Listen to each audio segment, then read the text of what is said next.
आज के अपने शिक्षण का बिंदु है लोहे में जंग लगना। आइए हम जंग लगने की घटना पर पुनः विचार करते हैं। यह एक ऐसा परिवर्तन है जो लोहे की वस्तुओं को प्रभावित करता है और धीरे धीरे उन्हें नष्ट कर देता है। चूंकि लोहे का उपयोग सेतु यानी पुल, जहाज, कार, ट्रक आदि का ढांचा बनाने और अन्य कई वस्तुओं को बनाने में के लिए किया जाता है। आपने देखा कि वस्तुओं की बहुत सारी ढांचे जो बनाए जाते हैं, अपने विद्यालय में भी देखना, टेबल, स्टूल, कुर्सियाँ, दरवाजे, बहुत सारे आइटम बनाने में इसका प्रयोग किया जाता है। अतः जंग लगने के कारण होने वाली आर्थिक हानि बहुत अधिक होती है। जंग लगने की प्रक्रिया को निम्नलिखित समीकरण के द्वारा व्यक्त किया जा सकता है। जैसे यह समीकरण लिखा हुआ है, उस समीकरण के द्वारा इसको व्यक्त किया जा सकता है। जैसे पहला है लोहा Fe प्लस ऑक्सीजन O2 वायु से, वायु प्लस जल H2O एरो जंग यानी आयरन ऑक्साइड Fu2O3 यानी जंग लगने के लिए ऑक्सीजन और जल अथवा जल वाष्प दोनों की उपस्थिति अनिवार्य है। ये दोनों की उपस्थिति होगी तो ही लोहे में जंग लगेगी। इसके अंदर ही हम आगे और इसको समझेंगे। जंग लगने के लिए ऑक्सीजन और जल अथवा जल वाष्प दोनों की उपस्थिति अनिवार्य है, एक की उपस्थिति में नहीं लगेगा। जंग लगने के लिए ऑक्सीजन और जल दोनों की आवश्यकता होती है। वास्तव में यदि वायु में आर्द्रता की मात्रा अधिक हो अर्थात नमी अधिक हो तो जंग जल्दी लगती है। अपने भी बरसात के समय जंग जल्दी लगती है। अंदर कोई वस्तु पड़ी है, कुल्हाड़ी है वगैरह, तो इसके ऊपर भी जंग आ जाती है। हम जंग लगने से रोकथाम कैसे करते हैं? लोहे की वस्तुओं को ऑक्सीजन अथवा जल अथवा दोनों के संपर्क में आने से बचाकर ही ऐसा किया जा सकता है। दोनों के संपर्क से इसको दूर रख के ही इसके अंदर जंग लगने को हम बचा सकते हैं। इसका एक सरल उपाय उन पर पेंट अथवा ग्रीज की एक परत चढ़ाना है। या तो इसके ऊपर हम देखते हैं खिड़की, दरवाजों, टेबल, स्टूल आदि को क्या करते हैं, हम पेंट करते हैं, या ग्रीज की एक परत चढ़ाना है। वास्तव में लोहे की सभी वस्तुओं पर नियमित रूप से पेंट अथवा ग्रीज की परत चढ़ाते रहना चाहिए जिससे उनमें जंग लगने को रोका जा सके। एक अन्य उपाय लोहे के ऊपर क्रोमियम अथवा जस्ता, जिंक जैसी किसी धातु की परत चढ़ाना है। लोहे पर जिंक की परत चढ़ाने का प्रक्रम यशद या लेपन कहलाता है। क्या कहलाएगा? यशद या लेपन कहलाता है।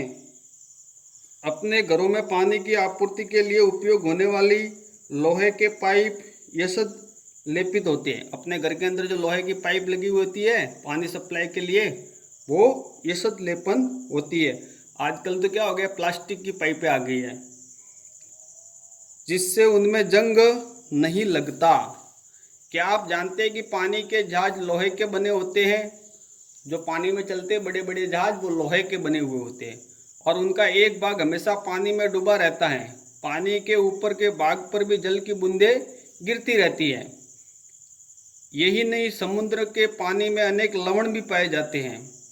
लवण युक्त जल जंग लगने के प्रक्रम की दर को बढ़ा देता है।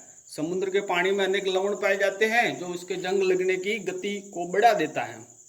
अतः जहाज़ों पर पेंट करने के बाद भी उन्हें जंग लगाने से काफ़ी क्षति होती है। यदि उनके ऊपर पेंट कर दे तो भी उसके जंग से काफ़ी क्षति होती है उनको।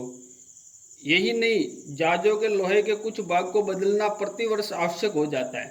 फिर भी पेंट करने के बाद में भी जंग लग जाता है और जहाज़ों के प्रतिवर्ष उसको बदलने की आवश्यकता होती है। क्या आप विश्व में जंग लगने से होने वाली कुछ कुल आर्थिक हानि की कल्पना कर सकते हैं?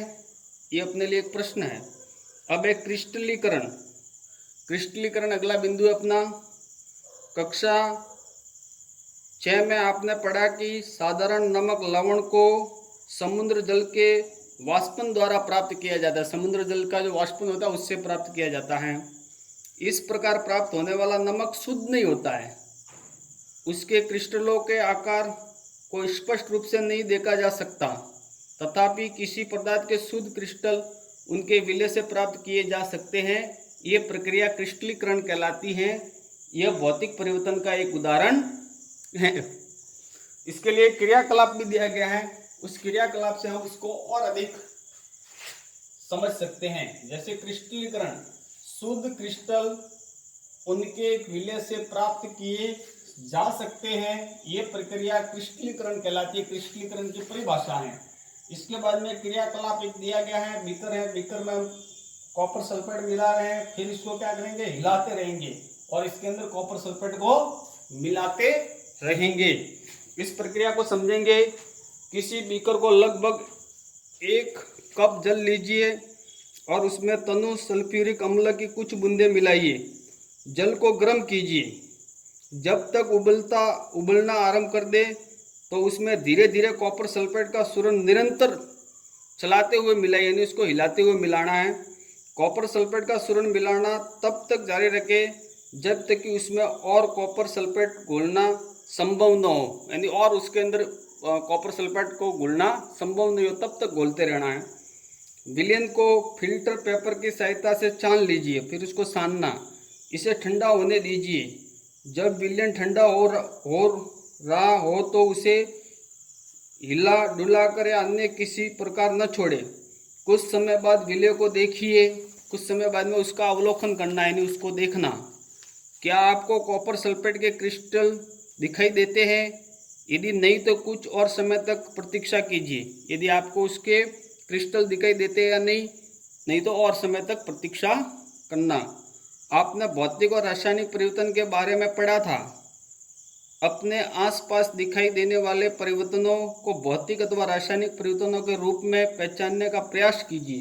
अपने आसपास होते हैं जो परिवर्तन, उसको पहचानने का आप प्रयास कीजिए। जैसे लोहे पे जंग लगना, दूध से दही बनना, एक रासायनिक और भौतिक परिवर्तन है। इनको भी, अपने आसपास के परिवर्तनों को भी हमको देखने का प्रयास करना चाहिए और उनका अवलोकन करना चाहिए।